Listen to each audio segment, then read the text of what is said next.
Hi, welcome to the midweek devotion here at Big Sandy First Baptist Church. We've been going through Psalm 23 over the past few weeks, and I want to read the first two verses of this, as this week we'll be looking at the second half of verse 2. So let's read Psalm 23, verses 1 and 2. Psalm 23, a psalm of David. The Lord is my shepherd, I shall not want. He makes me lie down in green pastures. He leads me beside quiet waters.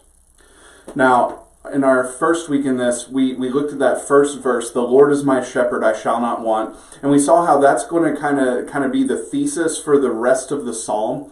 And what we found in that is that it's saying, the Lord is my shepherd, I shall not want. We find two things that we need to remember as we move on in these other verses. And that is that God sees our needs, just like a shepherd sees the needs of the sheep. Even the ones that the sheep don't see themselves, God sees those needs, and God provides for those needs. The sheep are never in want. They're never without anything that they need.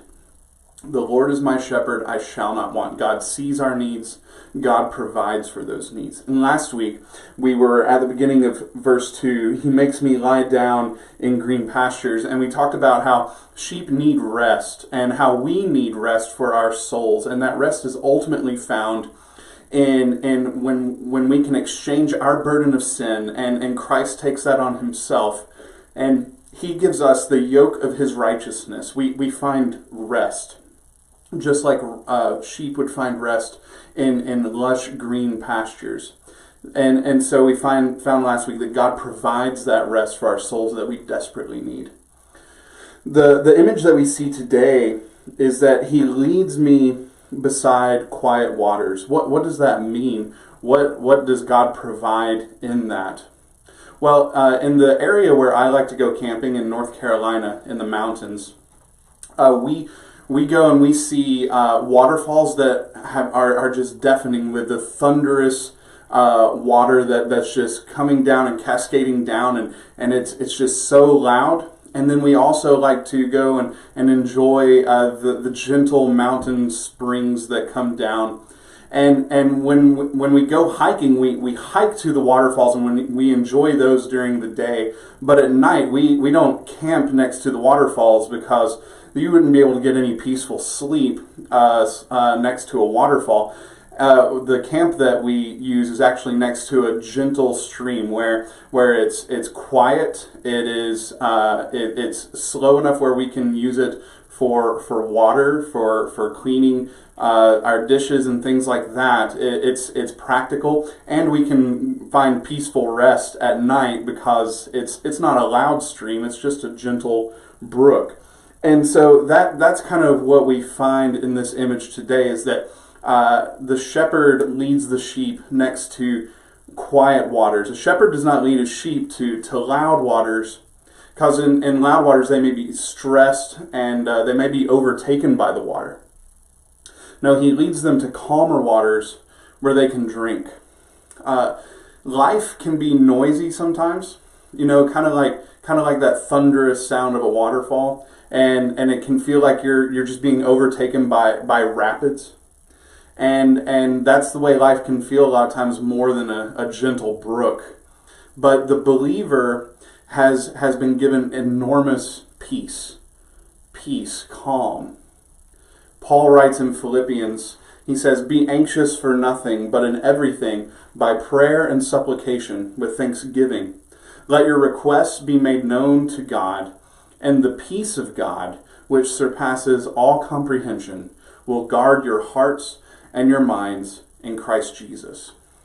Now, I think it's important that we notice with those verses that it does not say, let your requests be made known to God, he will grant them, and then you will have peace. No, peace does not come in the answer. It says, make your requests known to God, and you will experience the peace of God. Before the answer is even given, we can find peace not in the answer, but in knowing that we have appealed to the highest possible authority. God can give his peace, which he ultimately shows by making peace with us through his son Jesus on the cross. We can know that we have appealed to the highest authority. He gives peace not in the answer, not in providing for our requests, but in providing himself, in providing his power in our lives. We can experience the peace of his presence through the power of his Spirit.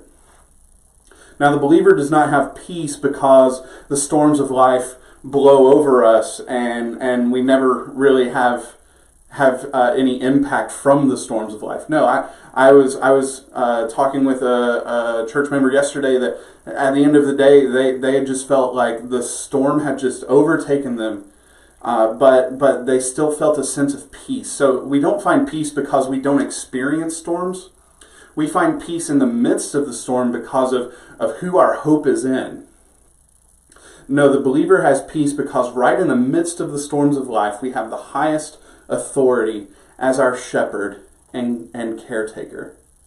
What we find in this image, that the shepherd leads us beside quiet waters, is that God provides peace for his children.